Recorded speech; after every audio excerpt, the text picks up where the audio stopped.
Well, it's glad to be with you. Also with And we had come back. We came back from vacation. We were down in Florida. And then I come back, and you guys have to have snow. Seriously. It's funny because today, we've been talking this grand expose. Just have a stand, I'll use it. We've been doing this grand expose on studying gods at war, the gods that are at war within our hearts, vying for first place above God, for preeminence in our life. And it's asking us, what is our modern day idols? Rather than idols of statues of wood or gold, it's other idols of our own making, whether they are physical idols or mental idols as well. We've already spoken of the gods of pleasure, and today we're going to be talking about the gods of money and success. Usually something that pastors are a little nervous to talk about to their congregation, so I think it's a little convenient that Tim happens to skip out a little bit and pawn it off on somebody else. So if I say something that you don't like, then he doesn't have to take the fall for it. But really, it's actually funny that I get to talk about this because, like I said, we went to Florida and we got to go to the happiest place on earth for a day, which is, not cheap at all. We did one day at Disney, the Magic Kingdom. They're still really young. Corwin's only 4 years old, and it's his third time there, but he doesn't remember the other two. So just do one day, Magic Kingdom, that's the good one. And they loved it. It was great. We had fun, and we made the most of the day. It was still pretty packed down there, really. It was not hugely busy, but the Snow White Mine Ride still takes 180 minutes to get through if you don't have a fast pass. So we didn't do that one. But one of my favorite things to do at Disney, I have always loved the monorail. The monorail is one of my favorite ones. My first memory of Disney was when I was about 6. We went down there, and I just remember seeing the monorail coming into the train station, the terminal, and I thought, wow, that looks so sleek and futuristic, and they have the doors that do that. I don't remember if he spoke in Spanish at that time, but I do remember that the doors would go open, and it's really neat in there, and I just thought it was so cool. I loved being on the monorail. And on the one line that goes from the ticket center, and it goes into the Magic Kingdom, it goes through the A-shaped hotel called the Contemporary Resort, right? And the floor is just kind of like this, so it's like a pyramid sort of thing. It goes into one side on the south end of the building, and then it comes out on the north side as well. And so you can actually see inside the building.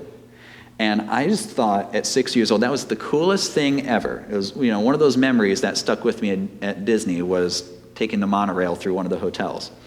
And you could see all the stuff that's down there, and it's like, wow, I wonder what's in there. It looks so neat. And so for 25 or 26 years, that was always one of my thoughts is, I really wish that I could see just what's inside that hotel. Well, you know what happens at Disney? It's the place where dreams come true. And I finally got the chance to see what's in there. And it's a hotel, and it comes in on the 4th floor is where the monorail comes in. And they have shops there. They have a couple shops, souvenir shop, toy shop. They have a place for kids that they can play. There's like a little lounge that you can sit at. And there's a couple restaurants. One of them is just sort of a regular restaurant, I think. And the other one is Chef Mickey. Now, Chef Mickey is what's called character dining, okay? And if any of you who don't know what that is, it's essentially you sit down and you have dinner or lunch. It's lunch, it's a lunch brunch thing, it's a buffet. And the characters will come out in their big costumes, right, with their oversized heads. And they come out and it's Chef Mickey. So they're all wearing like the chef's apron and the hat and stuff like that. And they all come out and they wave. And of course they have that perpetual smile, so they're always happy. And they come out, they do pantomime, kids will run up to them and they'll give them a hug or they'll give them a handshake or they'll use those ridiculously huge hands to somehow write a signature on there if you want them to autograph something. That takes skill. I don't know how they do that, but they do.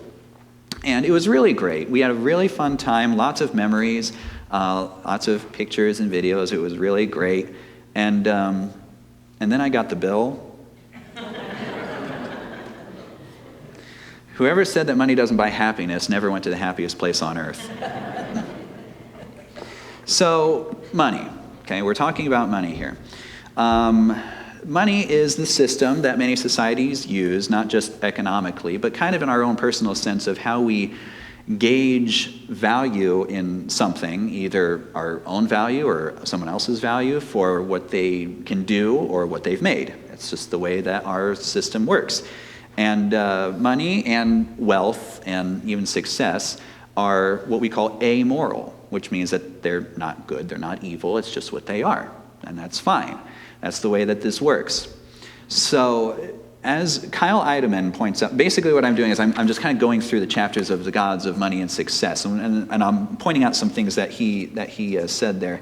And he pointed out how the American dream is something that's, well, of course, it's unique to us because we're Americans, but it didn't really happen until sort of Western society was able to really get to the point where it was no longer like in the old world where if you were born low, you stayed low. You were a peasant for life, not this caste system, but instead you could start from the bottom, and according to the American dream, you have the opportunity to anyone that has the gumption or determination or self-belief, etc., whatever you want to call it, they could start from the bottom and make it rich, from rags to riches. And that's the American dream, the opportunity that we've had in our society. So that way you don't have to stay poor, and that's how that is. And that's great for us because it shows that hard work and determination, they pay off. If you put the effort into it, there is reward in our society. That's the way that it is. Now, the trick is, the danger is the pull of greed, and that's what we're going to be seeing, is how greed manifests itself in different forms here. Tim just said, just talk about greed. It's bad. You're good. So, good talk. Now, so yes, wealth never satisfies. Okay, anybody see the Pirates of the Caribbean, the first one? Captain Barbossa, he's the captain of the Black Pearl, the cursed ship, the Black Pearl. And the reason that it's cursed is because they took a cursed treasure. It was blood money from, slaughter and stuff like that. There's these gold coins, they have okay. And so they took this treasure and they started spending it away on all these different things, on drink, pleasurable company, all sorts of stuff like that. And he says, the more that we gave away, the more we began to realize the drink would not satisfy. Food turned to ash in our mouths, and all the pleasurable company of the world could not slake our lust. So he's saying that even as they were pursuing these things that they felt would make them happy, it left them empty. Now there's the whole curse thing. They're like zombie skeletons in the moon, and it's how that goes. But for us, being aware of greed. Now, we have a few scriptures that we're going to look at. First, I'm going to look at Luke 12, starting in verse 13 here. And I apologize, I don't have PowerPoints. I was on vacation. I couldn't do PowerPoints. Taking care of kids and the gear and the driving kind of makes that a little tricky. So it's all going to be up here. All right, so in Luke 12, Jesus is teaching, and someone in the crowd said to him, I'm starting in verse 13, "Teacher, tell my brother to divide the family inheritance with me." But Jesus said to him, "Who appointed me to be a judge or arbiter over you?" And then he turns to the crowd and says to them, "Beware, be on your guard against every form of greed, for not even when one has an abundance of possessions does his life consist of possessions." Then he told them a parable, saying, "The land of a rich man was very productive. He began to reason to himself, saying, 'What shall I do? Since I have no place to store my crops?' Then he said, 'This is what I will do. I will tear down my barns and build larger ones, and there I will store all my grain and my goods. And I will say to my soul, Soul, you have made up many goods, laid up for many years to come. Take your ease, eat, drink, and be merry.' But God said to him, 'You fool, this very night your soul is required of you, and now who will own what you have prepared?' So is the man who stores up treasures for himself, and he is not rich towards God." Now we'll come back to that in a little bit. But the idea of greed, he had so much, and he said, "It's not enough. I need more. So, wealth becomes a competing idol in our hearts when we trust it to do what God does. We give divine attributes to wealth. And there's 3 points here. We look to wealth as a source of security. We look to wealth as a source of satisfaction. And we look to wealth as a source of significance. Okay? And again, this is for people who worship the god of money. Okay? Understand that this is the obsession of it, the idolization of it. Okay? So, source of security. When we look to wealth as a source of security, it basically says that we can take care of ourselves as long as we have some sort of income, or as long as we have a source of money, or as long as we have a wealth, or a possessions, or something like that. And basically, people who are in that category will say to themselves, I can take care of myself, of my own work, of my own hands, and so therefore, why should I pray to God when I am in need? Money will buy all our needs. Those who worship the god of money will say something like that.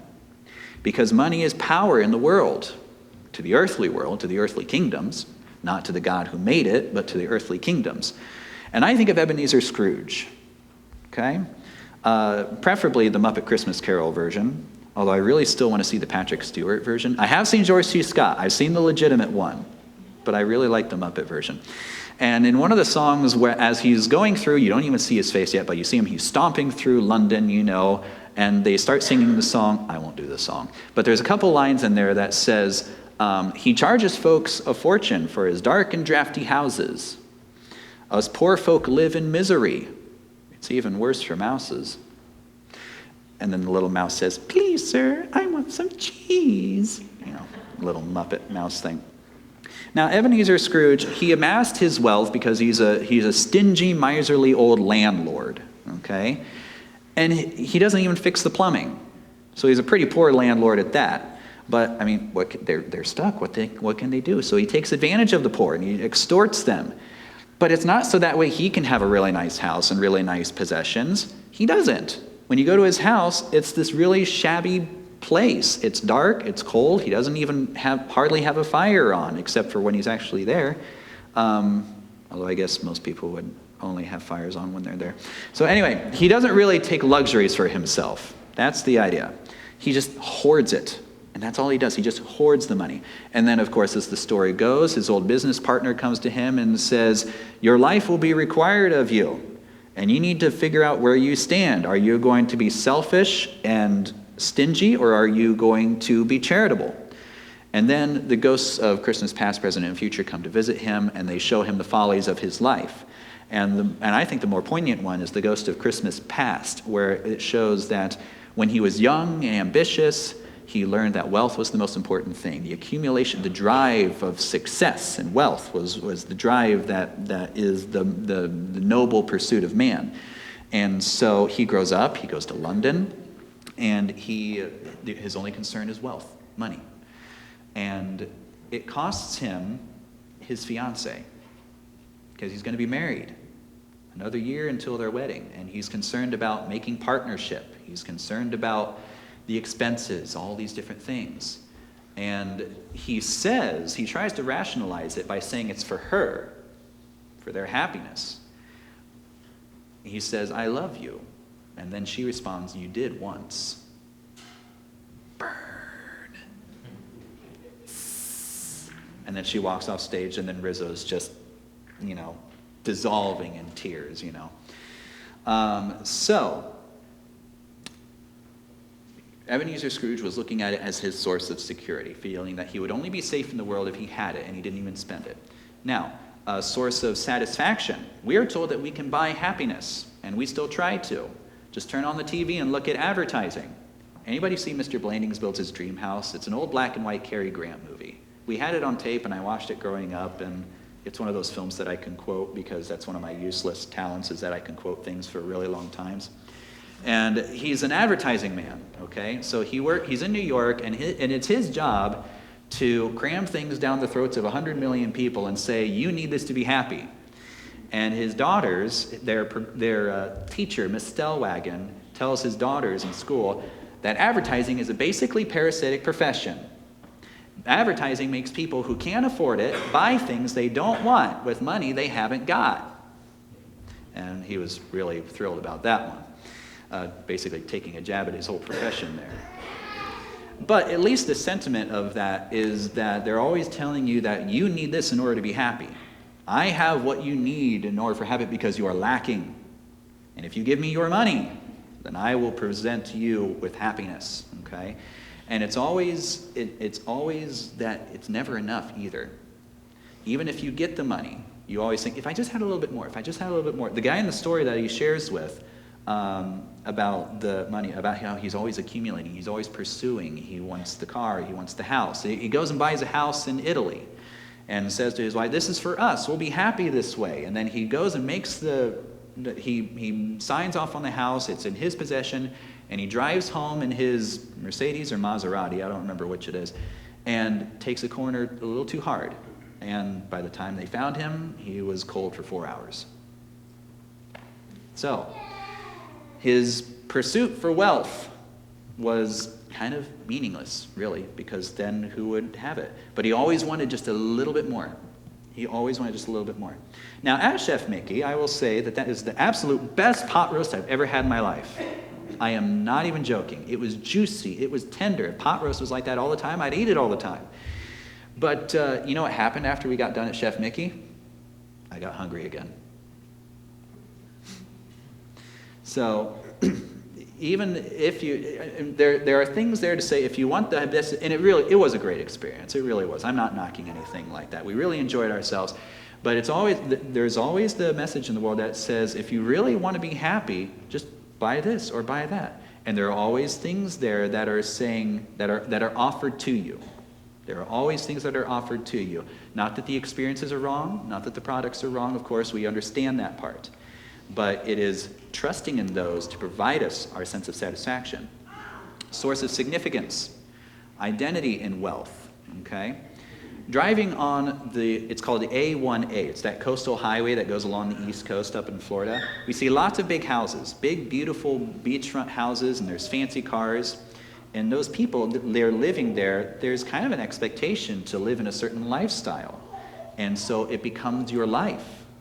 It becomes part of your identity. To say, in order to meet the approval of people, I have to have this. Or in order to meet the approval of, I think, my family, I need to have this. And usually they end up alienating their own family in the same time that they think that they're trying to please them. And one of the commercials that we saw, because the only time that we ever watch commercials is when we're on vacation, because, Netflix doesn't have commercials, and that's awesome. But one of the commercials, it was a SunTrust Advantage banking commercial. And it started off, there was like a mom and a dad, they were having a meal, they were over a table passing the food, whatever it was. And then the camera pans away from them to reveal this ridiculously huge table with people all through it having like a Thanksgiving feast or whatever it was. And the narrator says, when you have financial confidence, you can make room for everyone. So, and if we go somewhere and there's commercials, I tell my sons, listen, hear what they're saying. They're telling you that you're going to be happy only if you have this or only if you have that. It's saying your source of significance is in your wealth. That's what the God of money says. And it tells you, if I am nothing if I have nothing. Think of the prodigal son. The prodigal son was not content living at home, waiting for his fortune, for his dad to die, so that way he could get the 1/3 of the inheritance while his big brother takes the 2/3 or whatever. And leaving aside the whole, Dad, I wish you were dead, give me my money, he goes off and he needs the money because he thinks that's what will make him a person, that's what will make him a man, that'll give him his security. I have my money now. I don't need Dad. I don't need my old home. I can go do my own thing. It'll give me satisfaction. He spent it on riotous living, on food and pleasurable company. He spent it on significance, or he felt that it brought him significance. No doubt he made friends. No doubt he made friends because he had the money, and there were those who were welcome to enjoy his wealth. But then what happened when the wealth was all gone? He had no friends to cover for him. So, in that sense, he was buying false friends. And that's something else to watch out for as well. But he wrongly attributed his security, significance, and his satisfaction in the wealth that he got from his father. Now, I'm going to finish off here, this passage here in Luke 12, on the other half of this. Now, continuing in verse 22, Jesus said to his disciples, "For this reason I say to you, do not worry about your life, as to what you will eat, nor for your body as to what you will put on. For life is more than food, and the body is more than clothing. Consider the ravens, for they neither sow nor reap. They have no storeroom nor barn, and yet God feeds them. How much more valuable are you than birds? And which of you by worrying can add a single hour to his lifespan? If you cannot do even a very little thing, why do you worry about other matters? Consider the lilies, how they grow. They neither toil nor spin, but I tell you, not even Solomon in all his glory clothed himself like one of these. But if God so clothes the grass in the field, which is alive today and thrown into the furnace tomorrow, how much more will he clothe you, you men of little faith? And do not seek for what you will eat and drink, and do not keep worrying. For these things the nations of the world eagerly seek. But your Father knows that you need these things. But seek his kingdom, and these things will be added to you. Do not be afraid, little flock, for your Father has chosen gladly to give you the kingdom. So sell your possessions, give to charity, make yourselves money belts which do not wear out, and an unfailing treasure in heaven, where no thief comes in nor moth destroys. For where your treasure is where your heart will be also." So the solution to combating greed, as we're talking this money part, trust in God is what combats personal greed. And I really love the illustration that Kyle Idleman gave about the beach house, the uncle's beach house. I'm going to read that portion here. I really hope that you've been reading this book because he is so insightful. He kind of brings out, he kind of says the obvious is, oh yeah, I kind of knew that, but then he's like, but this, and it's like, oh, I didn't think about that part. So he's really, really insightful. I really hope that you've been reading. So he's talking about the uncle's beach house. Now when you go there, it's not your place, it's there, it's offered freely to you. And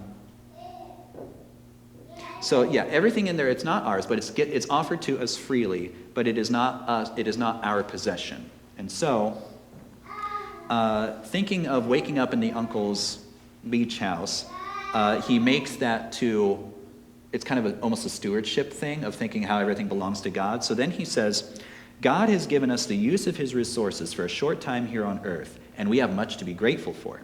Go through your day sometime just recognizing everything that's God's. Get out of God's bed and walk into God's bathroom. Turn on God's shower and then put on God's clothes. Eat God's cereal, which he says is Frosted Flakes, and drink God's coffee. Get in God's car and head to work. When we start to see all of our resources as God's, it helps us to develop an attitude of gratitude that leads to a heart of worship. So, as we go into the rich young ruler, as we sort of segue into the wealth or into the success part, the rich young ruler, he had his riches. He had his riches, and no doubt it was worked for and earned. And because he has this idea of earning, he thinks that there's something else that he can earn too. In Luke 18, verse 18, a ruler questioned Jesus, saying, "Good teacher, what shall I do to inherit eternal life?" Inherit, as Idleman points out, the Greek on inherit is earn or gain, achieve. Jesus said to him, "Why do you call me good? No one's good except God.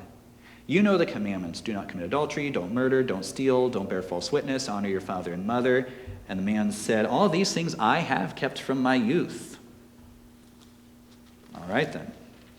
When Jesus heard this, he said to him, "One thing you still lack." Sell all you possess and distribute to the poor, and you shall have treasure in heaven, and then come follow me. When he heard these things, he became very sad, for he was extremely rich. Jesus looked at him and said, "How hard it is for those who are wealthy to enter the kingdom of God. It's easier for a camel to go through the eye of a needle than for the rich man to enter the kingdom of God." Those who heard it said, "Who can be saved?" Jesus said, "The things that are impossible with people are possible with God." So again, it's not that the man had his possessions or that he had achieved these things, but he had faith that his achievements would bring him, would court him honor with God. It would bring him significance before God. And so then his success was the obvious, the wealth and such like that. But success goes more than just wealth. How do you define success? And to answer that, think of this question. What goals do you set? What is it that's important to you? What's important to me? And then how do you keep track? How do you measure your success? Money's an easy way to measure success, but it's not just money. Here are some things that people can feel themselves successful at. And this goes all different ages and all different things.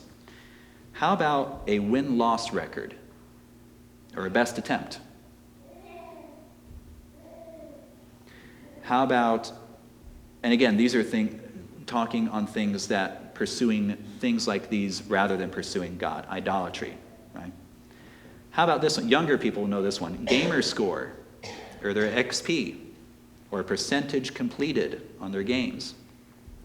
I have an example on that one. I'll talk a little later. How about the big house, or the treasury of collectibles? Completion. Again, since we watch, when we're on vacation, we only watch either Food Network or HGTV. That's about the only safe thing that you can watch when you're on vacation anyway. And there's this one house, this guy, he converted his entire basement into this big, I think it was Chicago Cubs, this big Chicago Cubs shrine. Just massive collection of stuff, of memorabilia, jerseys, baseball cards, signed ones, anything with a signature on it. Just all kinds of stuff, entertainment systems to watch more big games. And his idea was that he would have this, one, because he loves Chicago Cubs, but also because he felt, I want to make this so that I can have my friends over, we can celebrate, we can chat, we can watch the game, and we can have happiness. So he felt that his success, he felt that he would be more successful perhaps at having his friends by having this thing for them. And I just wonder, would he still have those friends even if he didn't have his Cubs den? Just a side thought. Another thing of success. People feel themselves successful if they become famous. This is especially true for younger ones. Decade ago, American Idol was one of the popular shows. That was what it was. And not just because of the singers, but because of the opportunity for fame. Getting your name out there, being recognized for your talents. How about social media? Oh man, you had to say that one. Social media. Some people feel that they are only successful if they can get the most likes, or retweets, or shares, followers, subscribers, whatever the medium is, whatever it is, they feel that they are only successful if those conditions are met. The big one, the golden ticket, going viral. Going viral. If you can just get that one, if I can make that one video, if I can make that one post, if I can get that one really snappy meme that just really puts them in their place, that everybody shares it, and then feel self-righteous about it. This is especially dangerous to kids, because then they'll go and do stupid stuff. Tide Pods, anybody? Eating cinnamon? Yeah, apparently people did that. It's dumb. Eating ridiculously hot peppers. There's something about consuming stuff that kids just think, I'm just going to put it in my mouth, very dangerous for youth because if they feel that's the only way they can be successful, then that's what they'll do. All of these point to one thing. They all want recognition and praise, much like the Pharisees. The Pharisees who stood on street corners, and Jesus said they pray these lofty prayers, waiting to be recognized by men for their piety. And Jesus said they've got their reward. And again, as a reminder, nothing wrong with any of these things that I've mentioned, but it's the greed of pursuing these things rather than God. We're speaking of people who, rather than placing their faith and hope in God, they've placed their trust in these false gods, these idols that we have, as humans, have fashioned with our own hands and minds. These false gods devour our attention. And so how much time and effort do we spend pursuing these things? And it takes us elsewhere. Idleman speaks of the guy who he's building his company. He says, I'm the next Amazon. I'm the next eBay. And his time is always devoted to that, to meetings, to whatever it is that he's doing that takes him away from his wife. How much do we spend elsewhere? Or again, the social media, kids. You go anywhere, any public place, you see kid. Go over to the next one. They're like zombies.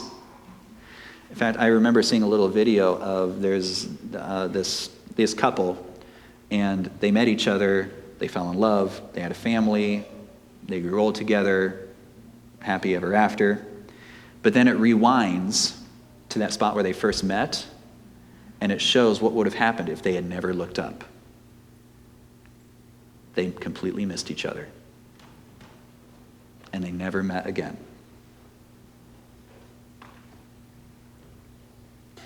So how much do we spend time pursuing our happiness rather than pursuing God? What if we pursued God with that same passion and zeal as we do of building our own little kingdom of dust and circuits? Mobile games. I know on this one, so I can talk on this one. This is a modern example of this. Lots of games on phones, or, well, really just modern gaming, but especially phones.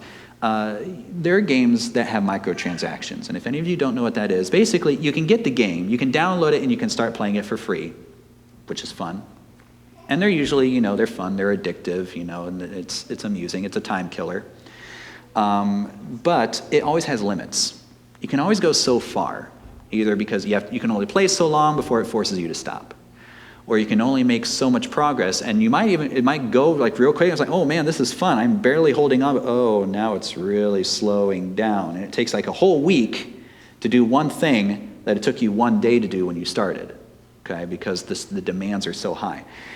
And so there's two, if you want to keep playing, there's two ways that you can address this. One is that you can either keep grinding away and spending excess amounts of time to make minuscule progress, or you can buy your way to success because they have what's called the microtransactions. You can buy the resources that you need to achieve this goal or to get this thing, whatever it is.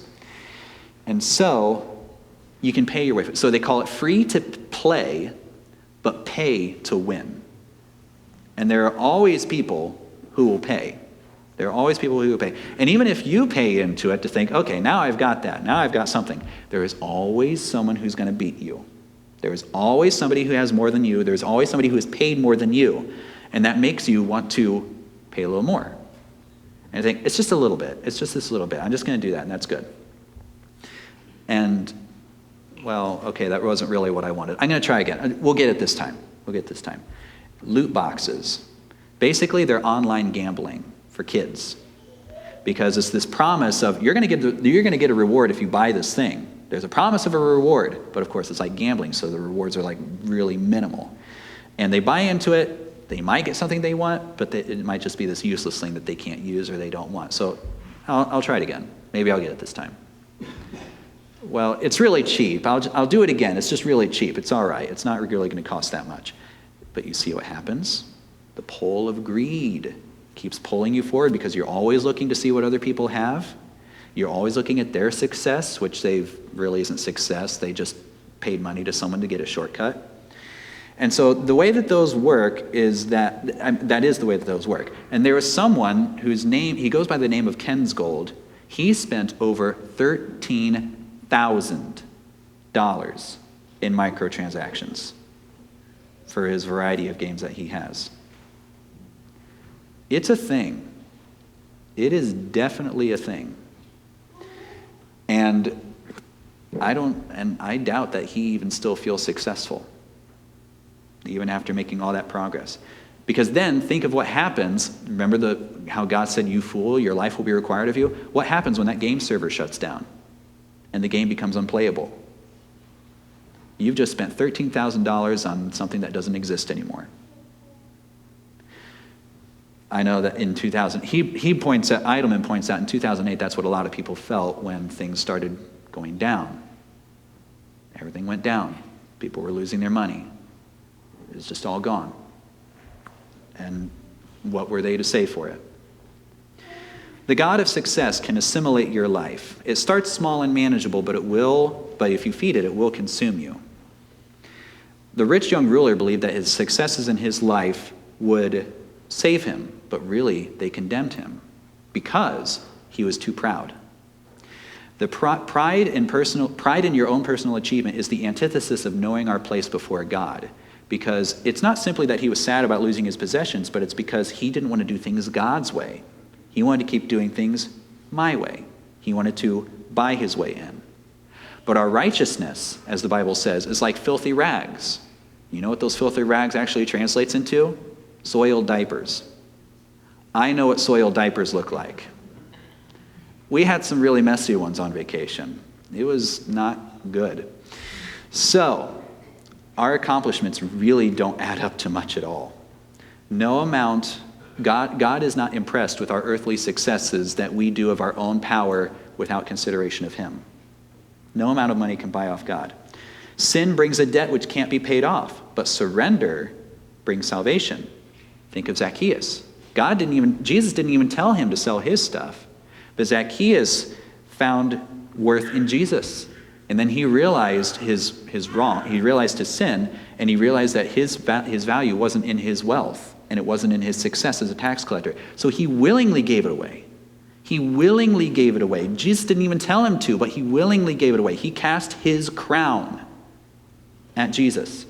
And Jesus said, "Salvation has come to this house." So what do we do about all this? I know I'm running a little long, but we're coming to a closing point here. What do we do about all this? Well, remember what Jesus said in Luke 12, where he said, "Don't worry about the things of this world. I will take care of you. I'm not going to leave you hanging out to dry." It doesn't necessarily mean that you'll always be comfortable. Sometimes our uncomfortableness, sure, provides opportunity for the family of God to provide for you, and then you receive blessings. There's all kinds of different situations and scenarios that it can go. We can't outline them all. I'm already outlining too many. But it's remembering that God takes care of his own. He takes care of his children. And Idleman advises this. At the end of every chapter, he says, idols can't be defeated. They must be replaced. So, keeping a healthy attitude towards wealth and success is knowing that our happy circumstances are not of our own doing. They are blessings, and we depend on God for our blessings. So as I reach near closing, I'm going to show you blessings which in God's eyes are success. The Beatitudes is how to be successful in God's eyes. And as I read these, notice that the blessings don't come from the lowly stature. They don't come from our misery. It's not saying, "Oh, I'm being persecuted, I'm so blessed." Or, "Oh, I'm so poor in spirit, I'm so blessed." That's not where the blessing comes from, because that's trying to put it on us. The blessing comes from our dependence on God, who makes us whole when we depend on him. So listen to this, Matthew 5. "Blessed are the poor in spirit, for theirs is the kingdom of heaven. Blessed are those who mourn, for they shall be comforted. Blessed are the gentle, for they shall inherit the earth. The aggressive think that they take the earth, but the gentle are given the earth. Blessed are those who hunger and thirst for righteousness, who can't get enough. They can't get enough of God, for they will be satisfied. It's the only pursuit that you will actually find satisfaction in, is when you hunger and thirst for righteousness. Blessed are the pure in heart, for they shall see God, through eyes that are undimmed by weeds and thorns that catch us and entice us. Blessed are the peacemakers, for they shall become called the sons of God. Blessed are those who have been persecuted for the sake of righteousness, for theirs is the kingdom of heaven. Blessed are you when people insult you and persecute you and falsely say all kinds of evil against you because of me. Rejoice and be glad, for your reward in heaven is great.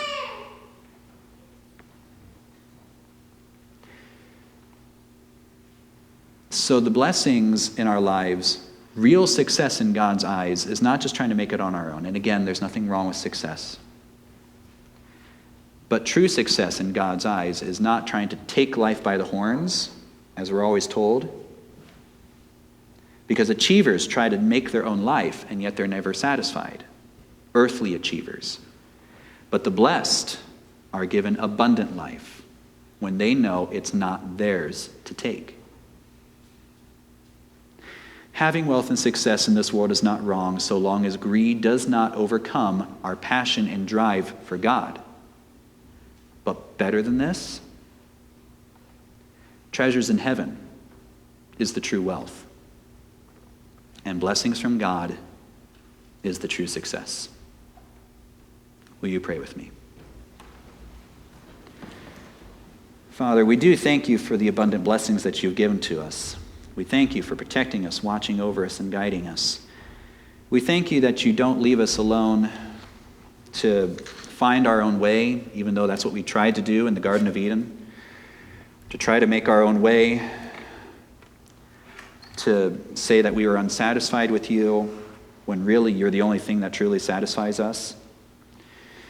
Help us to not fall prey to the lies of the evil one, who always tempts us to greed, to say that we can do it on our own. But fill us with hunger and thirst for righteousness, for you. Help us to make you our true pursuit, so that there is no God of money and there is no God of success that comes between us and the God who created the heavens and the earth. Help us to be heavenly minded, so that we can learn how to be your children. We ask this in Jesus' name. Amen.